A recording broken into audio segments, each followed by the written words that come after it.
5 minutes with Sean, maybe 10. We're on the other side of the 400 streak up to episode 401. Middle of December coming at you here on the 15th. Thank you for starting your week with us. As always, we have always appreciated it now for just about 8 years. So thank you again. So one of the things that we do here at Carbis is we help dealers deal with all of their data and all of their vendors, etc. And what I have learned about that position is that nobody really does proper house cleaning on their access points. So today, I want to take you through a few places that I think you need to make sure you do something with. Okay. First, GA4. Okay. You've all granted plenty of people access to your GA4 over the years already. Now, this is before the switchover, the old UA, because it had existed for so long. We had so many logins. Google has paired all those out, but we still have a ton of logins from people we do not work with. And again, we do not look that we're not in the business of that. That's not what I am saying to people. But I'll tell you that if people wanted to, they certainly could.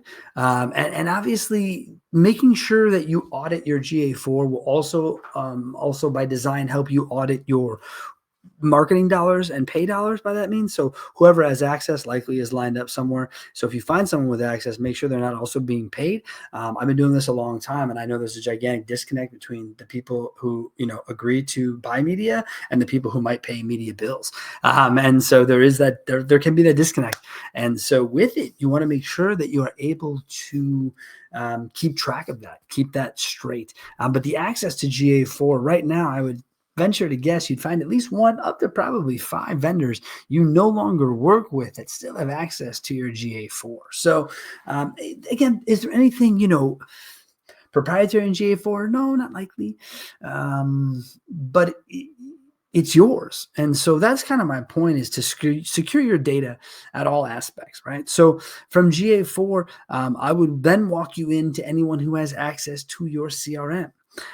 Whether that is direct access, whether that is a login, whether that is salespeople, ex-salespeople, fired salespeople, whatever it is, people, you need to make sure you dive in and double check that access point, because again, another part of the facet here at Carbis Done Better is we have our CRM team that helps dealers with weekly audits and things of this nature. And hi. We've been seeing, hey, who is this person? Oh, they haven't worked here in 6 months. Okay, why are they still here? Oh, I didn't think about it. So while some people have process, other people think they have process. My reality is, at this time of year, use this week, right? The week of the 15th, use it as a week to sit here, because we have a little lull between holidays get started. Take this time to dial in your CRM. Look through that. All right. Next place I'm going to go. Again, these are kind of self-righteous of me, but I'm going to go to social. Go look at my social. Who has access to my Facebook ads? Who has access to my Google ads? Who has access to my Meta business? Who has access those pay portions, but the social media part, making sure that you own those things.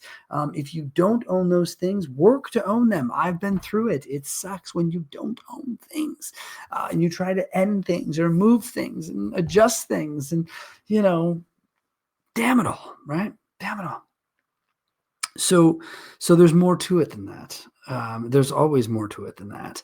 So that's it. And that's the end of the day. Is if you go and you double check who has access, you'll be able to then say, cool, that person showed access. Let me just go double check with billing that this Facebook company we fired 6 months ago isn't still hitting us for something, or hitting a credit card somewhere, or hitting a non-vehicle statement. Oh boy, right? Audit your non-vehicle statement. Make sure you don't have a bunch of vendors just sucking off of that aren't paying attention, that you think you might be using somewhere else that maybe you're not. This is just simply a access and financial audit. You can definitely take this time to do performance audits. I love the concept of that. But I will say that that's really those are to me, the 3 most important areas: your GA4, your CRM, and any of your Facebook Meta Business and or Google Ads, so ad network pieces. As far as access, CRM/DMS can also be a part of the same discussion. Obviously, a lot of people have a lot of different ways to approach that. Certain people have it on lock, certain people kind of have a free flow, but we see it all the time with vendors who still have access well after the fact. And if you don't know who this person is and you can't get anyone to answer you, we have always found the easiest way to get someone to answer you is to delete them. And then all of a sudden someone will go, oh, our reporting stopped kicking. Can you please let us know? And we'll say, what email would you like us to add? And then fine, right there. It's just a real great way to keep things nice and tidy, which is what you need them to be this time of year, because you are, again, preparing to go close out the year. You have 2 weeks left to close out the year, but use this week to housekeep and make sure things are clean. The show's called 5 minutes, maybe 10 for a reason, because some days it's only a 5-minute show. Today is one of those days. Go out, enjoy the middle of your month, get ready for those last 2 weeks, and we'll see you again next week, and maybe we'll even have some holiday fun. Who knows? Thanks again. Enjoy your week.